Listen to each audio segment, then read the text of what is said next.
قادر صاحب. اب میں محمد شہباز خان سے خواہش کروں گا کہ وہ جلسے تعزیت کو مخاطب کرنے کی سعادت حاصل کریں.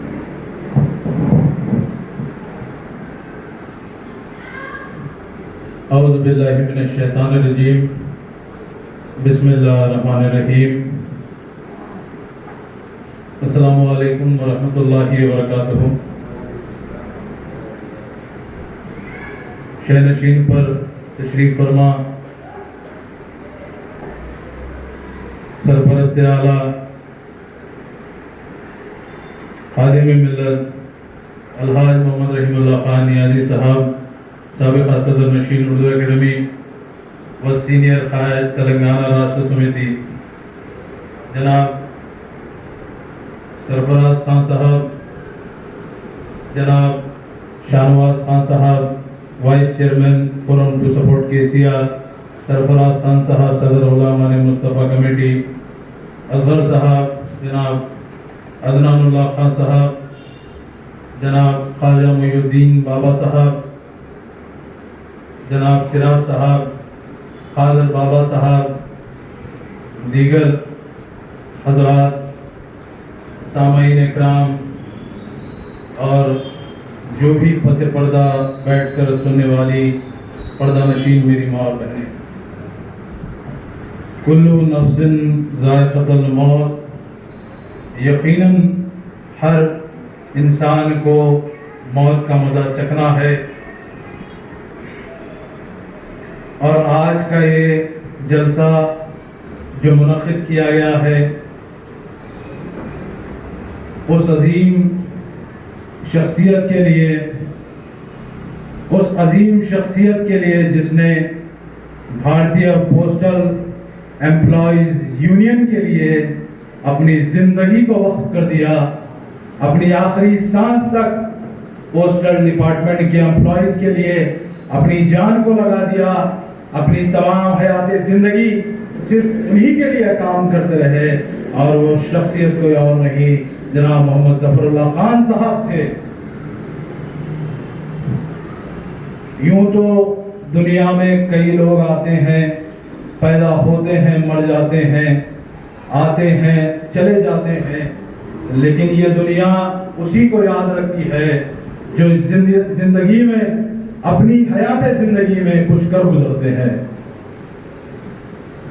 آج میں یہ سوچ کر آپ کے سامنے آیا کہ ظفر اللہ خان صاحب کی زندگی ایک مشعل راہ ہوگی ان امپلائیز کے لیے جن امپلائیز کے لیے انہوں نے اپنی زندگی کو وقف کیا، جن امپلائیز کے لیے وہ صبح سے لے کر شام تک صرف کام کرتے رہے، یہ ریاست سے لے کے دوسری ریاست گئے، ہندوستان بھر میں پھرا، لیکن آج افسوس کی بات ہے وہی امپلائیز ان کی کنڈولنس میٹنگ میں کوئی نہیں دکھ رہا.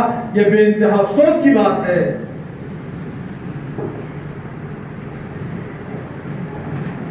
وہ امپلائیز جن کے لیے ظفر اللہ خان صاحب کبھی دلی میں ہوتے تو کبھی کلکتے میں ہوتے تو کبھی بہار میں ہوتے تو کبھی پٹنہ میں ہوتے، اتر پردیش میں ہوتے. آج کہ شہر حیدرآباد میں 2020 سے جو یہ کورونا وائرس کا پینڈیمک ہمارے بیچ سے گزرا، بڑی بڑی شخصیتیں گزر گئیں، بڑے بڑے لوگ گزر گئے، جس نے ملت اسلامیہ کو اپنی زندگی لگائی.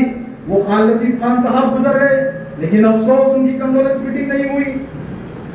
افسوس سے کہنا پڑ رہا ہے جناب عارف الدین صاحب، جن کے دفتر پر، جن کے مدینہ ایجوکیشن سینٹر کے آفس پر، جن کے کالج کی بلڈنگ پر ہمیشہ ہفتے میں 2 سے 3 میٹنگ ہوتے، کبھی سر سید احمد علی خان کی ہوتی، کبھی خان عبد الخان غفار خان کی ہوتی، کبھی جو ہے مولانا آزاد کی ہوتی، کبھی کوئی بڑی مسلم شخصیت اگر اقتدار پہ آتی تو ان کا فیلیسیٹیشن کیا جاتا، اگر کوئی ریٹائر ہوتا تو ان کا فیلیسیٹیشن کیا جاتا. لیکن افسوس یہ بات کا ہے کہ عارف الدین صاحب کا ایک بھی تعزیتی جلسہ سوائے رحیم اللہ خان نیازی صاحب کے دولت خانے کے علاوہ کہیں پر نہیں ہوا. اگر کہیں ہوا تو آپ بتائیے. 2